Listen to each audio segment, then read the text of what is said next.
బయట షాపుల్లో ఉన్నట్టు 40 రూపాయలు 50 రూపాయలు కాదు అక్కడ బియ్యం, 1 రూపాయే బియ్యం. మీకు మ్యాక్సిమం ఒక మనిషికి 5 కిలోలు ఇస్తారు.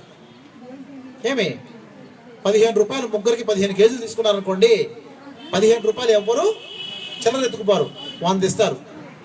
ఆయన దగ్గర కొంచెం ఎంచి 5 రూపాయలు చిల్లర లేదా అంటాడు. గ్యారంటీగా చిల్లర సమస్య మీకు బస్సుల్లో ఎక్కితే ఎలా సమస్య వస్తుందో రేషన్ షాపులో కూడా అదే విధంగా సమస్య వస్తుంది. అప్పుడు మళ్ళీ ఇస్తానులే అంటాడు. మనం గుర్తుపెట్టుకోం, వాళ్ళు గుర్తుపెట్టుకోరు, చిల్లర సమస్య పోతుంది. ఖచ్చితంగా మనం ఎంతైతే సరుకులు కొన్నామో అంత డబ్బే మన అకౌంట్లో నుంచి వాళ్ళకి ట్రాన్స్ఫర్ అయిపోతుంది. అందుకే ఈసారి క్యాష్లెస్ పీడిఎస్ అన్నారు. క్యాష్లెస్, డబ్బు లేనటువంటి ప్రజా పంపిణీ వ్యవస్థ. మీకు 1 కేజీ షుగర్ తీసుకోవచ్చు, 10 కేజీలు రైస్ తీసుకోవచ్చు, అంతా కలిపితే బిల్లు అంతా కూడా 23 రూపాయలు అవుతుందమ్మా మీకు. అంతే. రేషన్ షాపుకి పోతే 23 రూపాయలు చిల్లర ఇవ్వడం చాలా కష్టం. అతను కూడా ఎవ్వరు కరెక్ట్గా చిల్లర పట్టుకెళ్ళరమ్మా. అందరూ ఎంచక్క 100 రూపాయలకి అయితే పట్టుకెళ్తాడు. ఆయన మాత్రం ఎంతమందికి చిల్లర ఇవ్వాలి? అందుకని కార్డు ఇచ్చామనుకోండి, మన అకౌంట్ నుంచి 23, ఆమె అకౌంట్ నుంచి 32, ఆమె అకౌంట్ నుంచి 16, ఇంకొక ఆమె నుంచి 19, 21, ఏ డబ్బైనా ఆటోమేటిక్గా అకౌంట్లోకి వెళ్ళిపోతుంది. ఆ రేషన్ షాప్ డీలరు మీ డబ్బులంతా మీరు కొనుక్కున్న దానికి తన అకౌంట్లోకి వస్తుందమ్మా. అతను మళ్ళీ వేరే చోట తేవాలి కదా, బియ్యం గోడౌన్ తెచ్చుకోవాలి కదా. ఆయన కూడా గోడౌన్ వాళ్ళకి అకౌంట్లో నుంచి అకౌంట్లోకి ట్రాన్స్ఫర్ చేసేస్తారు. బియ్యం గోడౌన్ ఉంటుంది, ప్రతి మండలంలో ఉంటుందమ్మా, ఎమ్మెల్యేస్ పాయింట్ ఉంటుంది, గోడౌన్ బియ్యం గోడౌన్లు ఉన్నాయి. వాళ్ళు వేరే పై డిపార్ట్మెంట్ వాళ్ళకి పంపించేస్తారు బియ్యం కోసం. అది కూడా బ్యాంకులో వెళ్ళిపోద్ది. వాళ్ళకి ఎక్కడి నుంచి వస్తాయి బియ్యము? రైతులు పండించాలి. మనం ధాన్యం కొనుగోలు కేంద్రాలు పెడతారు, మన ఐకేపీ వాళ్ళు కూడా పెడుతుంటారు, వెలుగు వాళ్ళు కూడా పెడుతుంటారు. రైతుల దగ్గర మనం కొంటాం, వాళ్ళు రైతు అకౌంట్లకి వేస్తారు. రైతు మరి రైతు ఏం చేస్తాడు? ఎరువులు కొంటాడు, ఎరువుల షాప్కి వెళ్తారు, ఆయన డబ్బులు ఇవ్వడు, కార్డు ఇచ్చి ఎరువుల షాప్ వాళ్ళకి మార్చేస్తాడు.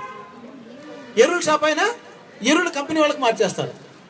ఎరువుల కంపెనీ వాళ్ళు ఆ ఎరువులు తయారు చేయడానికి ఏ రకమైనటువంటి ముడి సరుకులు కావాలో వాళ్ళకి ఇచ్చేస్తారు. వాళ్ళు ఎవరికి ఇస్తారు? వాళ్ళకి గురిస్తారు. ఎక్కడ డబ్బు కనపడాల్సినటువంటి పని లేనే లేదు. అన్ని చోట్ల కూడా బ్యాంకులో నుంచి బ్యాంకుకి మారిపోతూ జరిగిపోతూ ఉంటుంది. ఏమి ఇబ్బంది లేదు, కాసేపు ఆగండి. ఏమి ఇబ్బంది తెలియాల్సిన కాదు, ఏ ఇబ్బంది లేదు, ఏ ఇబ్బంది లేదు. మనము కొత్తగా ఫోన్ వచ్చినప్పుడు అట్లాగే కంగారు పడ్డాం. మనం ఈ ఫోన్ ఎలా మనం ఉపయోగించుకోగలమా అని కంగారు పడ్డాం. కానీ ఇప్పుడు ఫోన్ లేనటువంటి వాళ్ళు ఎవరైనా ఉన్నారా? దీన్ని పూర్తి స్థాయిలో ఉపయోగించుకోవచ్చు, కానీ ఫోన్ తీసుకోవడం, ఫోన్ మాట్లాడడం అయితే అందరూ చేయగలుగుతున్నారు. ఏమమ్మా చేయగలుగుతున్నారు. మన ఇంట్లో టీవీ వచ్చినప్పుడు అమ్మా, దానికి రిమోట్ వచ్చినప్పుడు రిమోట్ ఎలా ఆపరేట్ చేయాలో తెలియకుండా కూడా కంగారు పడ్డాం మనం. కాబట్టి దీనిలో పెద్ద కష్టం అనేది ఏమీ లేదు, సులభంగా చెయ్యొచ్చు. ఇలా చేయడం వలన చాలా రకరకాలైనటువంటి సదుపాయాలు కూడా ఉన్నాయి.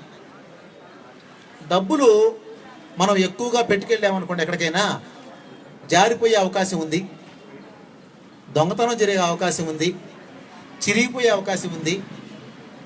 నోట్లు ఎక్కువగా చలామణిలో ఉండడం వలన దొంగ నోట్లు వచ్చేటువంటి అవకాశం కూడా ఉంది. ఈ సమస్యలన్నీ ఏమీ ఉండవు మనకి.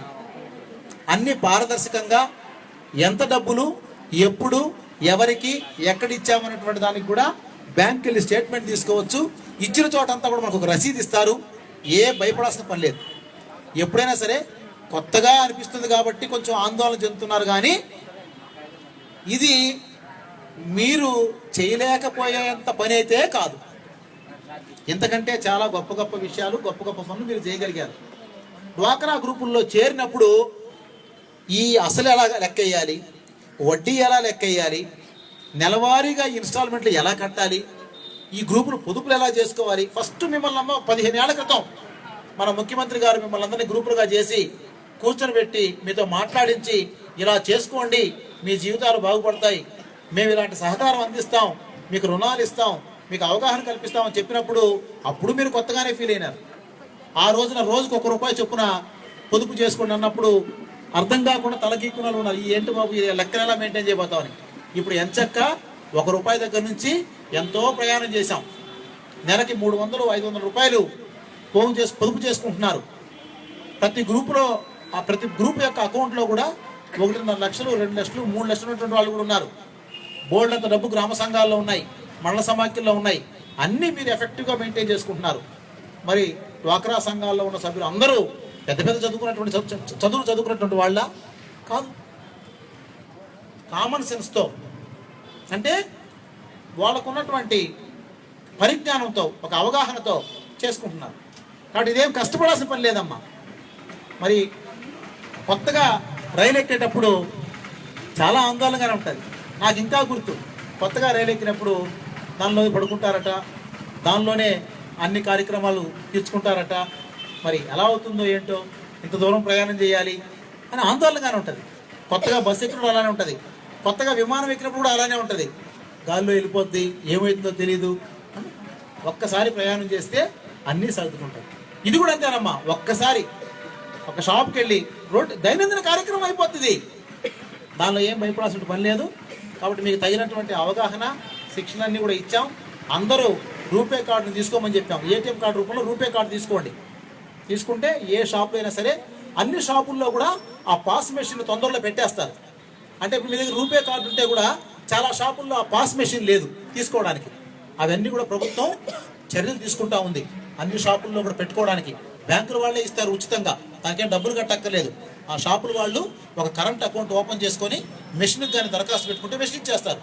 సో ఎక్కడైనా సరే డబ్బు లేకుండా పని జరిగిపోయేటటువంటి కాలం వచ్చినట్టే. ఇంకా రానున్న కాలంలో డబ్బులతో పనే లేదు. అమ్మ కొంచెం బాగా వెనక్కి వెళ్ళిపోయామనుకోండి, అప్పుడు డబ్బులే లేవు, ఏ రకమైన డబ్బులు లేవు. మా ఇంట్లో వంకాయలు ఉన్నాయి, మీ ఇంట్లో బెండకాయలు ఇవ్వండి. మా ఇంట్లో మునక్కాయలు ఉన్నాయి, మీ ఇంట్లో చిక్కుడుకాయలు ఇవ్వండి అని ఒకరికొకరు మార్చుకునేటటువంటి వాళ్ళం. బదులు వస్తు మార్పిడి ఉండేది. కానీ అప్పుడు తినేదానికి వస్తువులు మాత్రమే మనిషికి కావాలమ్మా.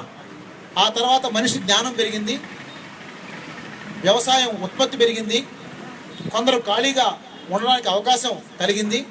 అందువల్ల